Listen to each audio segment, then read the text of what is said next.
Salam sejahtera, selamat datang ke channel Current Sphere. Jangan lupa like, share, dan subscribe. Proyek terowong dasar laut mungkin tak jadi, tapi duit dah lesap. Nibong tebal. Pemuda Perikatan Nasional (PN) telah mendedahkan kewujudan elemen rasuah dan salah guna kuasa terhadap penggunaan uang rakyat dalam isu proyek terowong dasar laut di negeri ini. Ketua Penerangan PAS Pulau Pinang, Muhammad Ikhwan Afiq Muhammad Anwar, sehubungan itu telah membuat laporan polis di Ibu Pejabat Polis Daerah Seberang Perai Selatan di sini sebentar tadi.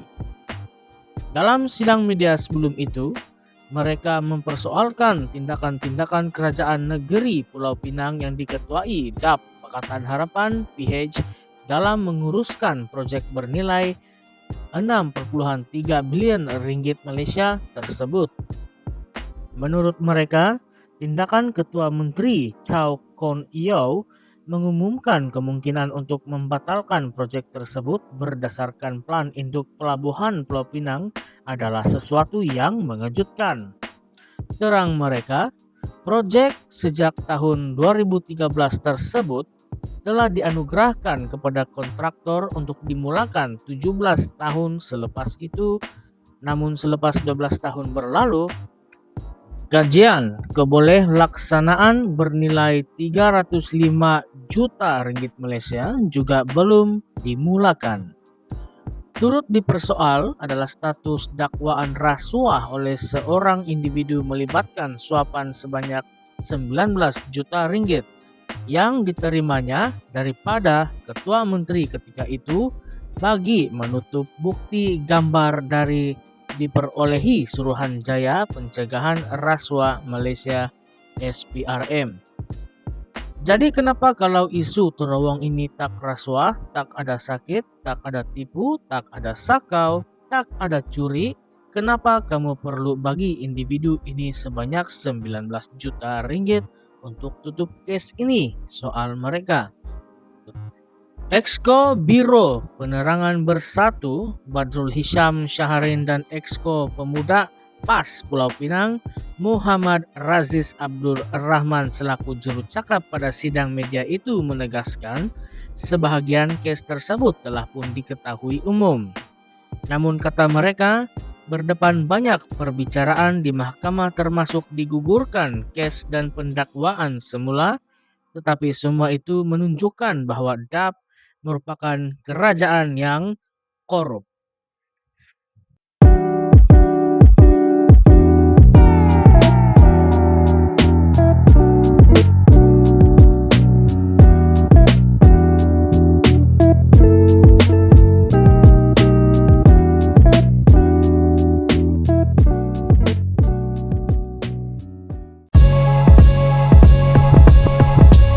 Salam sejahtera, selamat datang ke channel Current Sphere. Jangan lupa like, share, dan subscribe. Tuduh pengarah SPRM rasuah. Polis siasat hantaran FB, Facebook, kaitkan DMJ. Polis telah menerima laporan dan sedang menjalankan siasatan berhubung satu hantaran Facebook Klub Penyokong PAS Malaysia yang mengaitkan pemangku Sultan Johor Tunku Mahkota Ismail dalam tuduhan rasuah terhadap individu.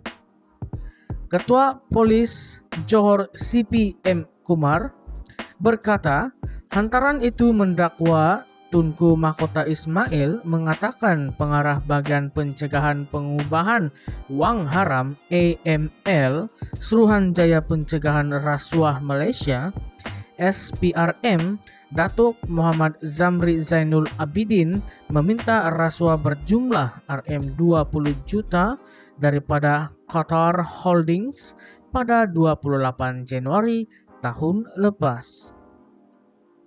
Kumar berkata laporan berhubung dakwaan itu dibuat di Balai Polis Bandar Penawar, Kota Tinggi kira-kira 4:05 petang semalam. Siasatan dijalankan oleh unit siasatan jenayah terkelas bahagian pendakwaan Undang-Undang Jabatan Siasatan Jenayah Bukit Aman di bawah Seksyen 4-1 Akta Hasutan 1948 dan Seksyen 233 Akta Komunikasi dan Multimedia 1998. Kes masih lagi di peringkat siasatan dan orang ramai dinasihatkan agar menjadi pengguna media sosial yang bijak dan tidak menggunakan platform tersebut dengan menyalahi undang-undang, katanya dalam kenyataan hari ini. Beliau berkata tindakan tegas akan dikenakan terhadap mana-mana pihak yang membuat hantaran, menularkan ataupun berkongsi maklumat berbaur hasutan, fitnah dan palsu sehingga boleh menjejaskan ketenteraman awam serta keselamatan negara.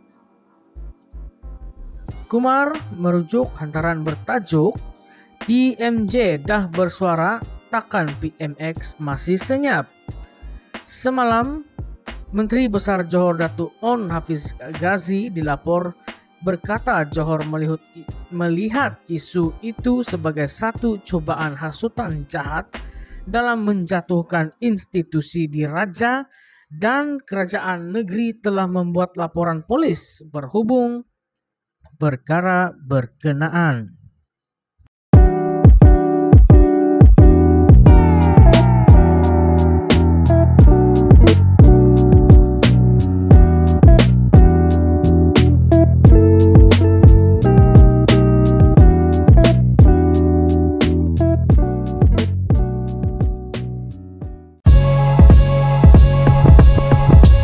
Salam sejahtera, selamat datang ke channel Current Sphere. Jangan lupa like, share, dan subscribe. Malaysia memiliki potensi jadi negara kuasa besar ekonomi di rantau ini. Anwar.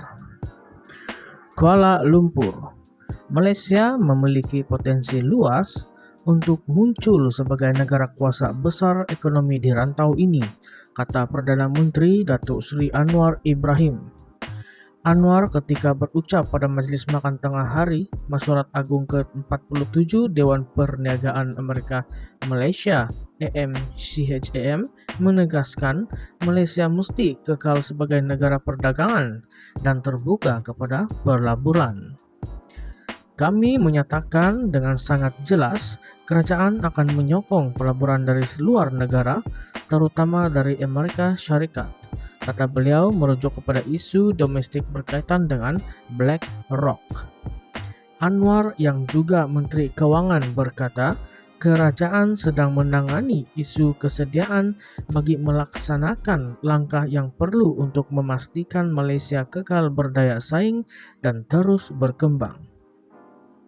Kami mempunyai tenaga kerja, infrastruktur dan ekonomi, sistem semikonduktor dan kini kami giat mempercepat isu peralihan tenaga di Semenanjung Malaysia serta Sabah dan Sarawak, kata beliau.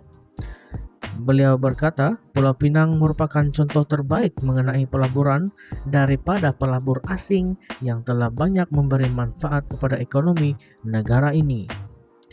Perdana Menteri berkata, kelebihan itu dapat dilihat melalui pemindahan teknologi, latihan dan penumbuhan pusat kecemerlangan. Dari peringkat awal lagi, Intel Corporation contohnya menggunakan Pulau Pinang sebagai pangkalan mereka dan kini Pulau Pinang telah muncul sebagai antara pusat utama bagi semikonduktor di negeri dan negara ini bagi proses bahagian belakang dan bahagian depan. Oleh itu, saya, kata Perdana Menteri, di sini mengakuinya secara pribadi dan terima kasih atas keyakinan Anda dan kami akan memberikan semua sokongan dan bantuan yang diperlukan untuk memudahkan dan kami akan mempercepat proses pelaburan, kata Perdana Menteri. Dia juga berkata, walaupun terdapat peningkatan pelaburan dari Eropa, khususnya Jerman dan Netherlands, dan juga China, namun secara kumulatif, Amerika Syarikat merupakan pelabur terbesar di Malaysia.